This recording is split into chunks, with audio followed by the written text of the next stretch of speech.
Hello, another LIGS Talks is here. Welcome. It's good to have you here. With me this time over on Zoom is Dr. Bill Reeds, President and CEO of LIGS University. Bill, welcome. Hi, Peter. Always nice to be with you. Yeah, likewise. We're having these little chats about online education. Right now, I would like to talk to you more about challenges that students faced when they are trying to apply for online programs. First question, is online education in America as prestigious as, let's say, mainstream education or brick-and-mortar institutions? You know, Peter, I think so, and I think this is an ever-changing environment. When I first entered online education many years ago, in 1999 to be exact, it was not that popular. It was not that respected. Both faculty, scholars at the time wondered what this was going to be. As years went by, it became more acceptable. A number of institutions emerged focusing solely on online education. This brought out some questions of trust, questions of quality, questions of integrity. I remember many times hearing from the very more traditional brick and mortar type institutions that online learning is not going to work. It doesn't create the right environment. It doesn't have the right tools. Well, 10 years later, those institutions are talking to people like me and other consultants on how to set this up. So I think today, in our current age, I'm not aware of many institutions at all that don't have some presence in the online environment. It is simply a newer tool that's addressing the needs of an ever-changing learning population. And for that reason, many institutions offer high quality, meaningful, useful, gainable online programs. And I think the attention it has brought, particularly in the United States, is the need to address the quality from the delivering side of it. Just recently, as a week ago, the United States government came out with a new standards called gainful employment. This is a measurement of how a degree works to improve a student's ability to become gainfully employed. The standards were risen. This started 15 years ago, which was what called the Hawkins investigations. A senator in our government initiated these investigations about online learning. And while a lot of online institutions at the time were very negative about these investigations, I think ultimately it worked out where we did learn a lot about our quality and what we need to deliver. Now, as I said, they just came out with new standards less than 2 weeks ago about this idea of gainful employment, and that's a measurement of how good it works. And I'm not opposed to that concept at all. I'm willing to prove our quality to anyone who calls my office or any student who has that question. I'd be happy to talk about that. So I think to your basic question, it has changed a lot. And yes, to answer your question directly, there are many fine programs out there. Some of our own graduates are professionals with doctor degrees, medical degrees, nursing degrees, various levels of lawyers and so on that come back and they come to us for additional training and learning. Yeah. I think that is validation in itself as to the quality of our programs and, to be honest, to the quality of many others. We have evolved into a field that is respected for those institutions that put the effort into being a quality, reliable, and verifiable product. And I think that's the key to it.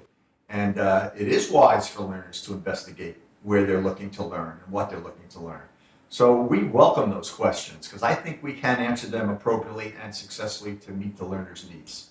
So what would you say about current reputation of online programs in general?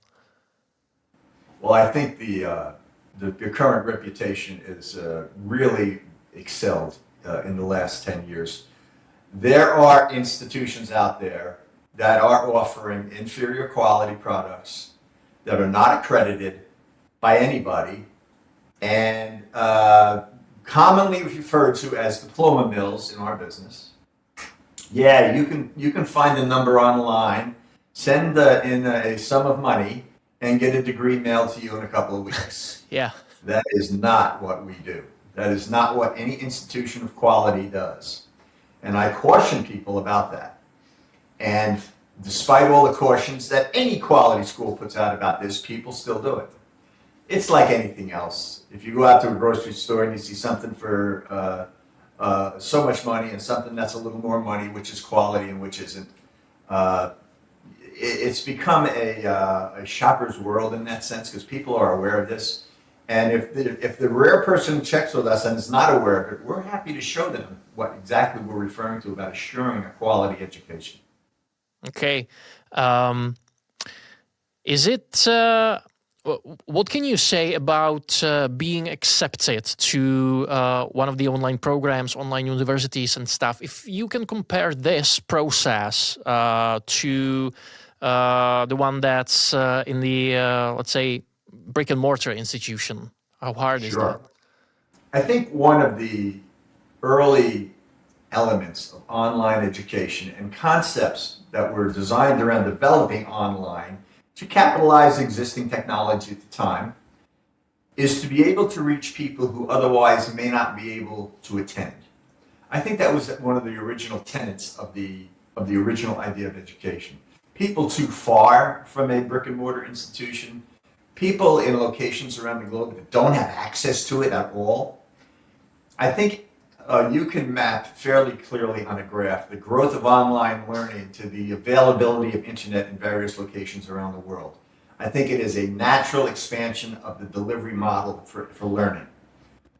As this goes on, it's going to change again.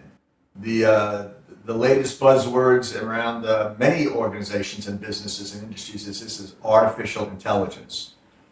We are on a whole new start of this world of artificial intelligence. It's been around for years, but just lately it's beginning to grab hold, become usable, and become affordable to institutions. We just recently launched a brand new learning management platform. We are already looking at enhancements to that platform and how artificial intelligence is going to make the learning experience better for the learners. If we can excel at that, we will be developing and offering the quality that is our goal to offer. If you notice on our logo, it says "Study without borders or limits." That is one of the foundational cornerstones of our organization, and all of this leads towards the goal of connecting people with learning opportunities.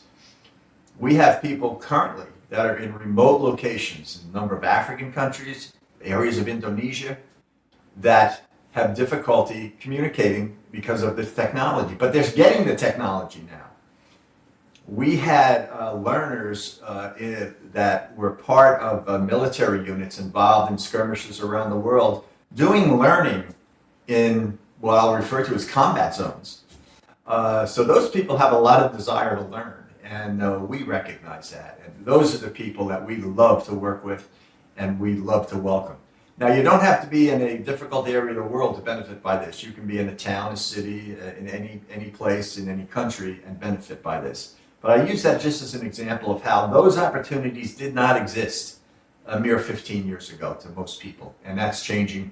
We want to be on the forefront of that change as it further evolves with artificial intelligence. Yeah, now there's a lot to choose from, right? If you want to enroll a online program, the offer is huge. Let's put it like that. What would you advise people or potential students if they want to like find a program that's best fit? That's a best fit for their situation. That's an excellent question, and I do have some guidance for that, at least my opinion. You know, if you Google online education, and so you're going to get millions of hits. How do you narrow it down? Well, you start with yourself.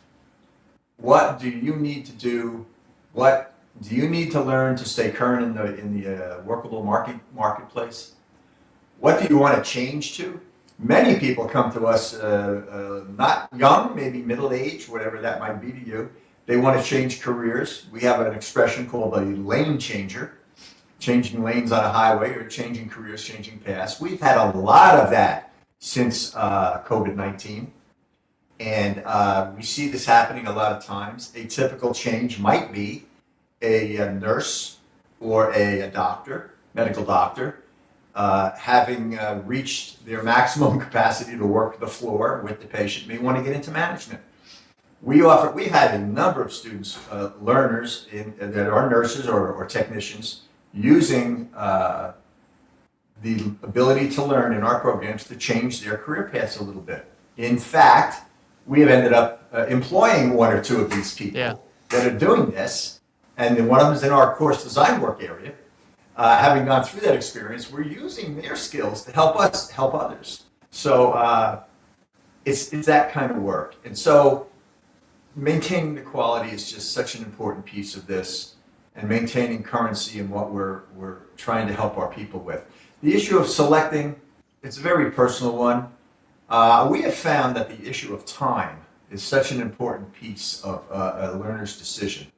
And the availability with learning at the time they want to learn in the day or the week. Some people get stuck with a project at work, can't touch this for a couple of days. Others find free time and go through it. As we do it in our programs, competency-based, if you get a free hour, a couple of days, you can click off a lot of competencies.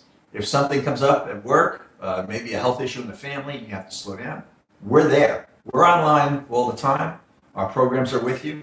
We offer as much flexibility that is possible while maintaining quality and accountability to our accrediting body. Why do you think there's increased number of lane changers these days, post-COVID? Yes, that is so true. I think it's the reality of people maybe wanting to find more quality time in their life. I think the level of stress in their current jobs might have reached their capacity to handle it. I think they get to a point where they want to maximize what they've done in their lives to make their time with their family and friends more available, maybe travel more. But the reverse of this is true too. We have many people in their later years coming back and wanting just to learn what they missed because they were working so hard and dedicated. They missed some of these events that have happened in education. I was working once with an 82-year-old gentleman who wanted to work on his doctorate degree. I was the head of the program at the time, and we met him at a colloquium we had. He's telling me how he wants to come back. He now has time to learn. He's retired, and he wants to do something and learn some of the things he missed. And he joined the program, 82 years old. I still remember him very, very well. And so there's a lot of reasons for this.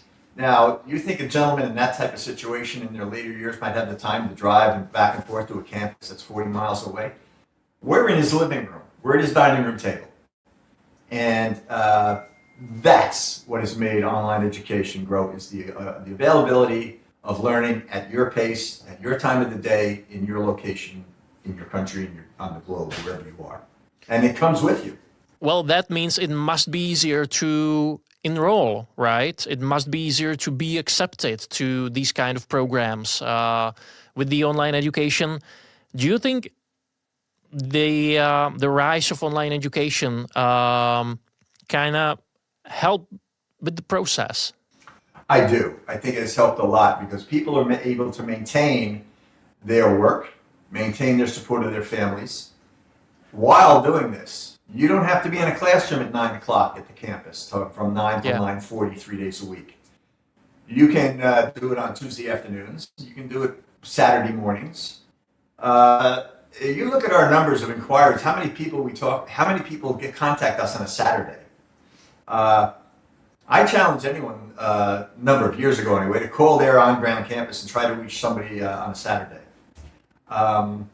We're there. Our enrollment advisors, our application specialists are answering the contacts. We just recently have increased the requirements for that too internally about time of resort. We're trying to get back to people much quicker than we ever have. And trying to let them know that the energy we have, we want to share with them so that they can learn. Isn't that isolating maybe for students to, they don't have the option to go to the campus to talk to other students, or do they? We have an opportunity for our learners to interact with others and to share the learning experience with others, bringing their own experience into the learning environment that we set up. I'll give you an example of this quick story. I was working with a learner in a class. I was teaching the class, and he was originally from Nigeria and moved to Jakarta in the Philippines. Well, that wasn't Jakarta, and he moved to Indonesia. And he constantly talked about how great his mom baked bread. And he wanted to open up a bread store, a bread shop in Indonesia. Now, in the class, we had people from all corners of the earth. We entered this into the discussion, and this gentleman had never run a business, and we're talking about starting a business. Well, it ends up in a couple of weeks, the learners in the class became his consultants. And we had a Chinese woman who was telling how they would run a bread shop in China. We had people from Egypt talking about the type of bread and the type of crust. We had people from Canada talking about the need for such a service, that nobody really makes good bread in their neighborhood. And we had people from the United States saying, well, in the United States, we have the way we do it here. So it became, I am certain that gentleman who wanted to open up a bread shop gained an enormous amount of information about what he could do. I have not kept in touch with him lately, but that's just one small example of this learning community that matters so much. You may be a shy person and not want to interact that much, but that doesn't mean you can't read what the other people are saying. And many people who are a little timid about using it, they get involved after a little while because it becomes a community online. And you have to think about a little bit what you type, and that's a good thing too. Sometimes you got to think a little bit more before you type it because the written word stays there. And but anyway, this is an example of community enrollments. We have so many people in remote areas of not only the United States but other countries that up until a few years ago could not participate in this sort of learning. We talked about lane changers. Are there any other specific group of people that might benefit from having an online education, online degree? The availability of learning is boundless. Our offer to those people that need to pick up some additional information, maybe not a whole degree, they can take specific courses without being in a degree plan. We also are now emerging with certificates, which are really geared to those people who want to catch up. They're in a field, they like their job, they like the field they work in, but they're working so hard and so long, they might have missed some of the new things coming forward. And we see this a lot in people who work very specific type jobs, social workers, chemical people, engineers, where they're so busy at work, all of a sudden, hey, where did these three new things come from? Yeah. Well, we have these certificates that are basically mini programs. They're 3 courses or 4 courses.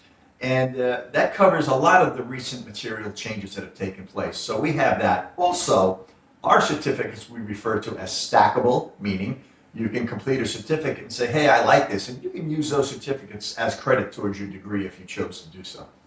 We talked about challenges pretty much, but do you think there are any specific challenges students faced when they are thinking about enrolling a program? I do, Peter. I think there's 2 that come up immediately to my mind.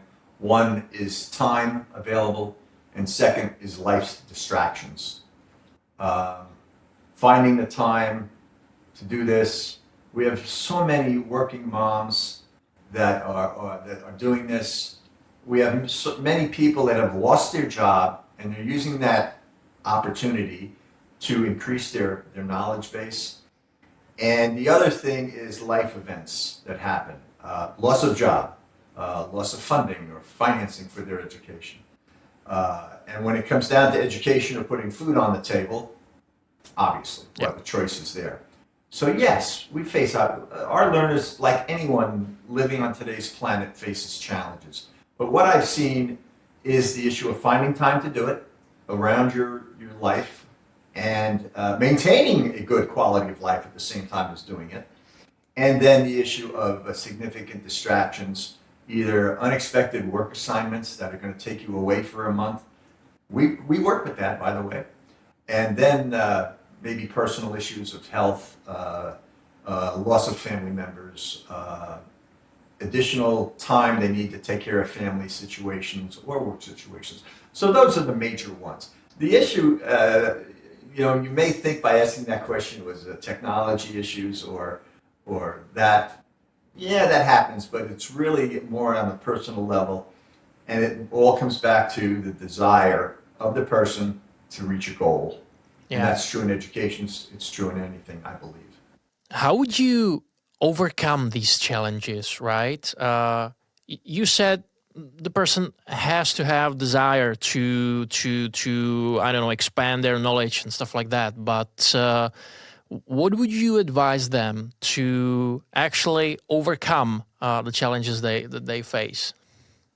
Yes, my advice to that is planning.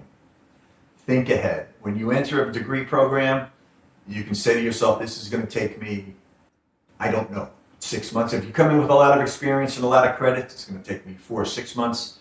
If you're middle of the road, 6 months, a year, whatever the time is, try to anticipate what's going to happen in the next year. Children getting older, parents maybe needing more help. Work schedules, is it going to change? Make a practical plan for your learning and write it down. Don't just keep it in your mind. Actually write it down so you can go back to it. A plan only in your mind is called a dream. A plan written down and organized is called a plan. It's an actionable plan. So planning ahead as best you can. There's still going to be things that happen. All the time, there's things that happen to me, to our faculty, to everybody. Yeah. Planning and anticipating is so important. And then, if that unexpected event happens, share it. You don't have to give the details, but share that, hey, something's happened. I need 2 days. I need 6 months. I think any reputable human-based organization is going to work with you on that. We certainly do. Because as I said, I am a graduate of online work in many ways. And I've been there, and I've been through the situations. I've had my kids get sick. I've had it necessary to travel to support family members. So understanding that, and don't get derailed because you face these derailments. They're normal. Everybody has it. Understand them, work with them. Don't panic. If you have a deadline, talk to your faculty member. You know, we're not delivering life-saving medicine here. We're delivering education. And whether you learn it on a Tuesday or a Friday or a Sunday, we're all good with that. Well, thank you for your time. Thank you for being with us. Thank you, Peter. I enjoy our talks, and I look forward to our next ones. Sure. Thank you.